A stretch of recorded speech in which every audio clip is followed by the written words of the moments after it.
नमस्कार दोस्तों, मेरा नाम है अवनीश शर्मा। आज का जो हमारा विषय है वो सेल्स पे के लिए सबसे इम्पोर्टेंट है, खासकर फार्मा में जो लोग काम कर रहे हैं उसका विषय है डॉक्टर लिस्ट। दोस्तों, जैसा आप सभी को मालूम है, हमारे जो विशेषज्ञ हैं मयंक श्रीवास्तव जी, जिनका लगभग 29 साल का एक्सपीरियंस है फार्मा सेल्स में, वो हमारे इस विषय पर प्रकाश डालेंगे। हम स्वागत करते हैं हमारे गेस्ट मयंक श्रीवास्तव जी का। मयंक जी आइए। नमस्कार। एक छोटी सी सूचना है आप सभी के लिए। हम लोगों का जो एक क्रिकेट मैच होता है, एक टूर्नामेंट होता है, जिसमें लगभग 18 टीमों ने भाग लिया। जो आपकी टीम थी, मयंक जी की टीम थी, आप उसके कैप्टन थे और हम रनर अप पोजीशन पर रहे हैं। नंबर 2 की पोजीशन आपने अचीव की है। बहुत बहुत धन्यवाद आपको, और आपकी जो टीम है उसको भी बहुत बहुत धन्यवाद।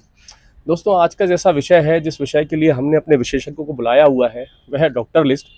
थोड़ा सा प्रकाश डालिए, डॉक्टर लिस्ट क्या है? सर, पहले मैं कुछ बताना चाहूँगा नए लड़कों के लिए कि जब भी कोई बंदा फील्ड में काम करने जाता है तो उसके पास कुछ इंपॉर्टेंट टूल्स जो कंपनी प्रोवाइड करती है, कुछ टूल्स होते हैं जो उसको खुद करने रहते हैं। बिल्कुल सही। तो जो कंपनी टूल्स प्रोवाइड करती है उसमें आपका वर्किंग बैग हो जाता है, विजिलेट हो जाता है, अगर कोई इलेक्ट्रॉनिक गैजेट है डिटेलिंग के लिए तो वो हो जाता है। इस तरीके से होता है।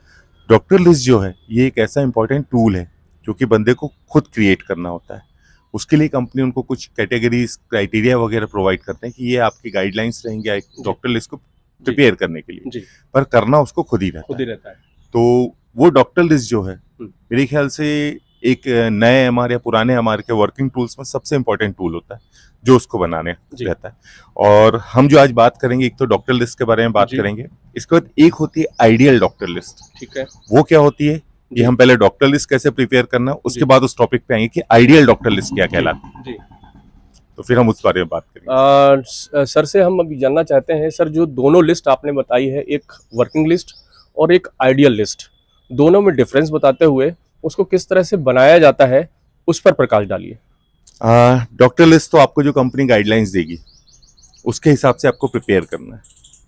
मतलब कंपनी कैटेगरी वाइज डिवाइड करती है डॉक्टर्स को, प्रीमियम डॉक्टर, कोर डॉक्टर, कई कंपनी की कैटेगरी रहती है, ए डॉक्टर, बी डॉक्टर, सी डॉक्टर। सर, इसमें थोड़ा सा चेंज मैं करना चाहता हूँ। सर का कहने का मतलब ये है कि जिस कंपनी जिस सेगमेंट में काम करती हैं वो उस तरह से जब काम करती हैं तो वो डॉक्टर्स ऐड होते हैं। थोड़ा सा प्रकाश इसमें भी है। हाँ जी।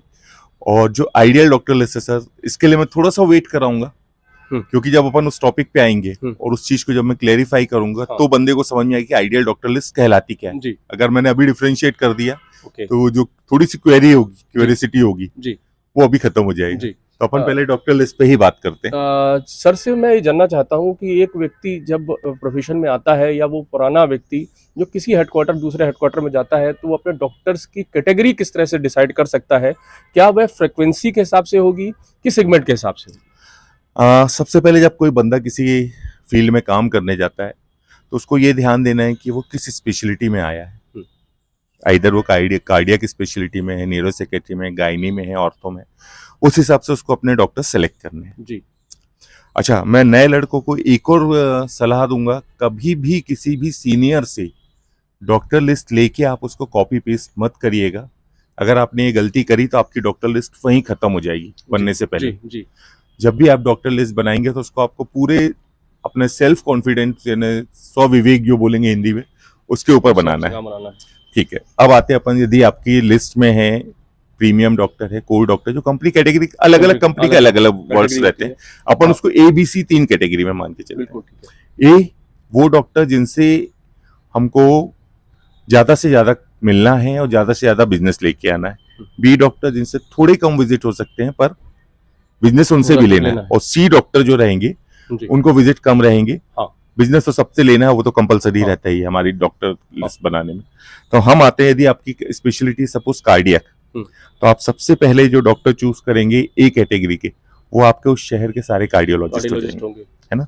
उसके बाद आपके पास ऐसे ब्रांच होंगे जो कि फिजिशियन यूज करते हैं। जो ये मैं बताता चलूं, ये सिर्फ एक उदाहरण है, एक उदाहरण। आप अपने सेगमेंट के हिसाब से इसमें चेंजेस कर सकते हैं।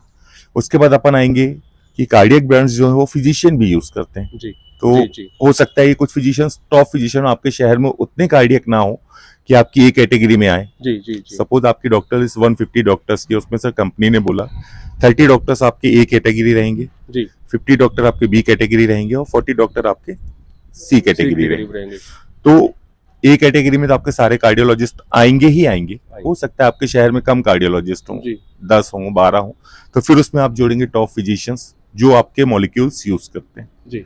फिर उसके बाद आप आएंगे बाकी के बच्चे जो डॉक्टर्स हैं उनके लिए। हो सकता है इसमें ऐसा भी हो कि आपके शहर में उतने डॉक्टर ही ना हो कि आपकी 150 की लिस्ट पूरी हो, तो फिर आप जनरल सेगमेंट वाले डॉक्टर्स को चूज करेंगे जो आपके ब्रांड्स यूज कर सकते हैं। बिल्कुल। इस हिसाब से आपकी डॉक्टर लिस्ट प्रिपेयर होगी। अब आपको ध्यान देना है डॉक्टर लिस्ट तैयार करते टाइम कंपनी एक फ्रीक्वेंसी सेट करती है। ए कैटेगरी के डॉक्टर्स हैं, आपको इनको मंथ में 3 विजिट देने, बी कैटेगरी के डॉक्टर्स को 2 विजिट देने, सी कैटेगरी को 1 विजिट देना।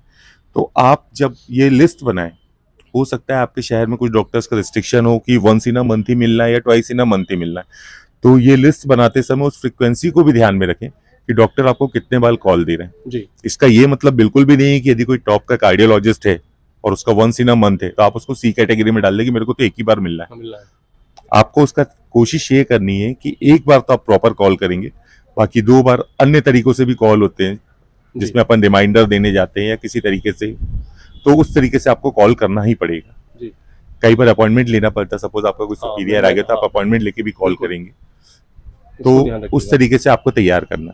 तीसरी चीज ये ध्यान देनी है आपको कि जो डॉक्टर्स आप अपनी लिस्ट में ले रहे हैं, एन नंबर डॉक्टर्स 100 भी हो सकते हैं, 120, 150, आपको ये ध्यान रखना है कि डॉक्टर लिस्ट बनाते समय आप इस चीज पे पूरा ध्यान दें कि मंथ में आपके वो डॉक्टर्स पूरे कवर होना चाहिए। ऐसा ना हो कि खाली आपने लिस्ट अपनी प्रिपेयर कर ली कि हाँ ये मेरे 150 डॉक्टर्स की लिस्ट पूरी होगी, आप उनमें से मिल केवल 40 या 50 डॉक्टर्स से पा रहे हैं या 100 से मिल पा रहे हैं, तो आप कोशिश ये करें कि वो डॉक्टर्स पूरे कवर हों। आपके पास एक्स स्टेशन के भी डॉक्टर रहेंगे, आउट स्टेशन के भी डॉक्टर रहेंगे। हो सकता है आपका x station 2 in a month हो या out station 2 in a month हो, तो आप वहां से भी बी कैटेगरी में जो आपकी कंपनी बोलती है 2 टाइम्स मंथ आपको विजिट करना, तो वहां के डॉक्टर आप चूज कर सकते हैं जी। तो ये चीज आपको डॉक्टर लिस्ट बनाते समय हमेशा ध्यान रखना है। और जैसा कि मैंने बताया, जब डॉक्टर लिस्ट प्रिपेयर करने जाएंगे, सॉरी मैं थोड़ा लेट आ रहा हूँ इस टॉपिक पे, उस लिस्ट को प्रिपेयर करने के पहले जो हमने एक बार पहले टॉपिक लिया था आरसीपीए, यस फिर से मस्ट है वो यहाँ पे। आपको मयंक जी थोड़ा सा मैं टोकूंगा, एक आरसीपीए का एक टॉपिक हम दोनों लोगों ने उठाया था जिसके आपके जो सवाल थे उसका जवाब मयंक जी द्वारा दिया गया था। तो मैं ये चाहूँगा कि हमारे आरसीपीए को एक बार फिर से देखें ताकि आप रिफ्रेश हो सकें और फिर से इस जानकारी के साथ जुड़ सकें। हाँ, तो मैं आरसीपीए की बात कर रहा था। जब भी डॉक्टर लिस्ट प्रिपेयर करने जाएं उसके पहले एक प्रॉपर आरसीपीए करके ही डॉक्टर को अपनी लिस्ट में ऐड करें। ऐसा ना हो कि आपने कोई जनरल सेगमेंट का डॉक्टर उठा लिया है, आपके पास सारे ब्रांड सुपर स्पेशलिटी के, पता चला है कि वो डॉक्टर आपका एक भी मॉलिक्यूल यूज ही नहीं करता, तो वो डॉक्टर आपके किसी काम का नहीं है। और वो चीज आप जब आरसीपीए करेंगे तभी आप कर पाएंगे। बिना आरसीपीए के भी अगर आप लिस्ट बनाते हैं या कहीं से केवल नाम देख के ऐड कर लेते हैं तो वो लिस्ट आपकी टोटल गलत लिस्ट होने वाली है, ये आपको कोई फायदा नहीं होगा। माफ कीजिए, थोड़ा सा एक महत्वपूर्ण सुझाव था, क्योंकि जिस तरह से दिन ब दिन लोग इस फार्मास्यूटिकल इंडस्ट्री में आ रहे हैं, भीड़ लगा रहे हैं, इससे अच्छा है कि अगर आप आरसीपीए कर लेते हैं तो आपको अपने राइट कस्टमर और साथ ही साथ उन लोगों के लिए समय मिल जाता है जो आपका इंतजार अभी भी कर रहे हैं। देखिए, बीच इंटरव्यू में मैं एक बात फिर से कहना चाहूँगा, हमारा चैनल है फार्मा सेल्स सीक्रेट। अगर हमारा ये अंक आपको अच्छा लगता है तो लोगों को इसको लाइक करें, लोगों से बोलें, शेयर करें, साथ ही साथ इसको सब्सक्राइब करें। एक बेल आइकॉन आपको नीचे दिख रहा होगा, उस बेल आइकॉन को हिट करें ताकि हर अंक आप तक पहुंच सके।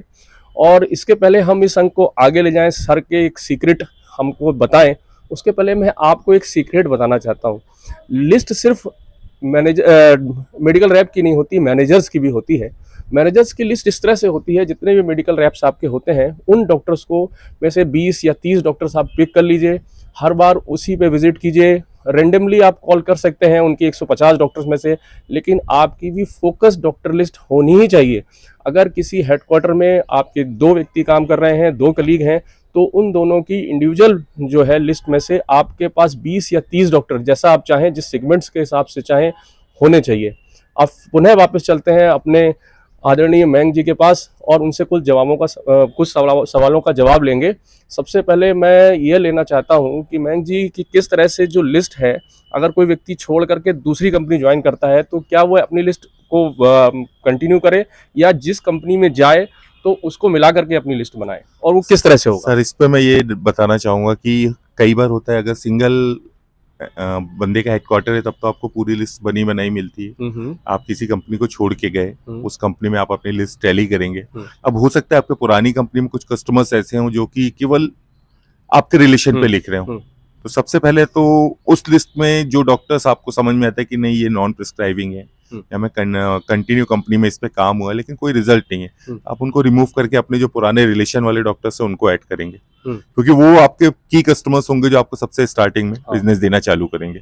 जो कंपनी के बने बनाए डॉक्टर वो तो दे रहे हैं, पर ये आपका अचीवमेंट शो करेंगे कि आपने आते ही साथ कंपनी को क्या ग्रोथ दी। यस, उसके लिए आपको कंपनी ने अपॉर्चुनिटी दी है, उसको अपॉर्चुनिटी को सही प्रूफ करने के लिए जो आपको करना चाहिए वो अभी मयंक जी ने आपको बताया। अब हम आते हैं सर आइडियल डॉक्टर लिस्ट। मैंने एक टर्म उठाया था आइडियल डॉक्टर लिस्ट। ये आज का हमारा सीक्रेट है जो आप किसी से शेयर नहीं करेंगे, आप लेकिन उसको फॉलो अवश्य करेंगे। तो आइडियल डॉक्टर लिस्ट वो लिस्ट होती है, सिंपल शब्दों में बता रहा हूँ, जो कंटिन्यूअसली अपडेट होती रहती है। यस, सबसे इंपॉर्टेंट होता क्या है कि जब हम किसी कंपनी में जाते हैं तो हमें एक लिस्ट बनी बनाई मिलती है। अब हम उसी लिस्ट पे काम किए जा रहे हैं। 100 डॉक्टर्स की लिस्ट है, 30-40 बिजनेस दे रहे हैं, बाकी 60 से हम कंटिन्यूअसली मिले जा रहे हैं, पर हमारा उन डॉक्टर से कोई भी रेवेन्यू जनरेट नहीं हो रहा। तो आपको हर 3 महीने में उस लिस्ट को अपडेट करना है। अपडेट करने की प्रोसेस ये होती है कि आपने 5 डॉक्टर सेलेक्ट किए, ठीक है, ये 5 डॉक्टर मेरे टारगेट हैं, इनको मुझे 3 महीने में इनसे बिजनेस लेना है। आपने 3 महीने उन पे काम किया, गारंटी नहीं है कि वो 5 के 5 डॉक्टर कन्वर्ट होकर आपको बिजनेस देना चालू कर दो। हो सकता है 1 कन्वर्ट हो सकता है 2 कन्वर्ट हो। तो आप वो 2 डॉक्टर्स को तो अपनी लिस्ट में कंटिन्यू करेंगे। अब बाकी बचे 3, उन 3 में आप ये देखेंगे कि क्या इनमें से कोई डॉक्टर ऐसा है जो 1-2 महीने में और कन्वर्ट हो सकता है। यदि हाँ, तो आप उनको कंटिन्यू अपनी लिस्ट में ऐड करके चलेंगे कि हाँ ये मेरा डॉक्टर है। बाकी जो डॉक्टर आपको लग रहा है कि नहीं यार मेरे 3 महीने हो गए, 3 महीने और विजिट कर पाए, ये डॉक्टर कन्वर्ट नहीं हो, उस डॉक्टर तुरंत अपनी लिस्ट से हटा दीजिए। उसकी जगह नए डॉक्टर्स ढूंढिए, आप उनको ऐड कर लीजिए, और फिर ये प्रोसेस वापस से रिसाइकल होती रहेगी। हर 3 से 6 महीने में 5 डॉक्टर सिलेक्शन, बिजनेस चालू हुआ तो उनको आगे रख के नए 5 डॉक्टर का सिलेक्शन, अगर नहीं आता है तो उनको रिमूव करके दूसरे नए 5 डॉक्टर। ये बिजनेस कंटिन्यूस अगर प्रोसेस आपकी चलती है, डॉक्टर लिस्ट में अगर आपके 6 महीने में या 3 महीने में चेंजेस हो रहे हैं, मतलब आपकी डॉक्टर लिस्ट आइडियल है। अदरवाइज आपकी डॉक्टर लिस्ट जो कंपनी से मिली, आप उस पर काम करते जा रहे हैं, तो that is a formality only. हमारा ये आज का सीक्रेट था जिसको कि हमारे आदरणीय मयंक जी ने बहुत बखूबी बताया। आपको अपने ज़िंदगी के साथ साथ डॉक्टर लिस्ट भी लगातार अपडेट करनी चाहिए। मैं हूं अवनीश शर्मा, हमारा चैनल है फार्मा सेल्स सीक्रेट, और अगर इस अंक को आपको पसंद आया है तो उसको शेयर करें, लाइक करें, साथ ही साथ इस चैनल को सब्सक्राइब करें, बेल आइकॉन को हिट करें। अगले अंक में आपके सवालों के साथ पुनः मयंक जी आएंगे और हम दोनों का क्वेश्चन और उत्तर का एक सम्मा बंधेगा, और जिसके लिए आपको थोड़ा सा इंतजार करना पड़ेगा। तब तक के लिए नमस्कार।